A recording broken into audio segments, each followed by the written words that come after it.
दोस्तों, जरा तसव्वुर करें, एक बादशाह जिसके पास ताकत भी है, फौज भी है, सल्तनत भी है, मगर एक ख्वाब उसे इस कदर खौफजदा कर देता है कि वो हजारों मासूम बच्चों के कत्ल का हुक्म दे देता है।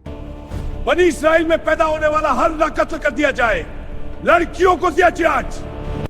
आखिर वो ख्वाब क्या था और क्यों फिरौन बनी इसराइल के लड़कों को मरवाता था?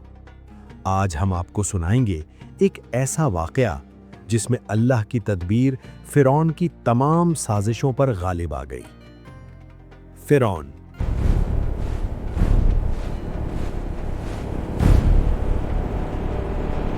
मिस्र का सबसे ताकतवर बादशाह था।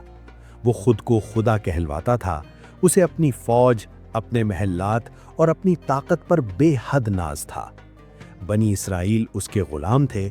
उनसे सख्त मुशक्कत ली जाती और जरा सी नाफरमानी शदीद सजा में बदल जाती।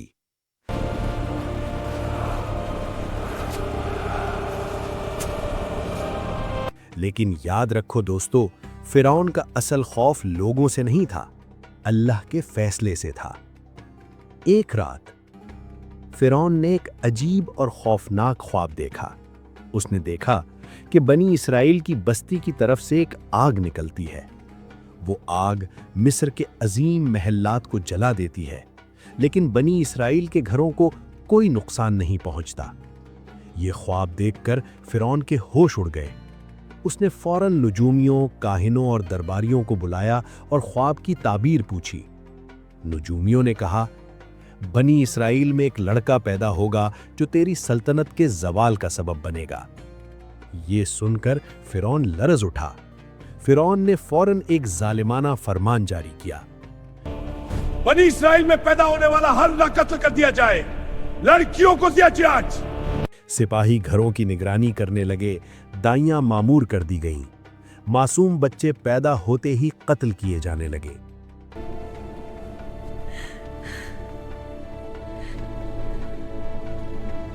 फिरौन ने एक और चाल भी चली। एक साल लड़कों का कत्ल, अगले साल कत्ल बंद।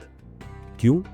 क्योंकि अगर हर साल कत्ल होता तो बनी इसराइल की नस्ल खत्म हो जाती और गुलामी के लिए लोग बाकी ना रहते। लेकिन दोस्तों, अल्लाह की तदबीर इससे भी बड़ी थी। हजरत हारून अलैहिस्सलाम उस साल पैदा हुए जिस साल कत्ल हो रहा था, और हजरत मूसा अलैहिस्सलाम उस साल पैदा हुए जिस साल कत्ल नहीं हो रहा था।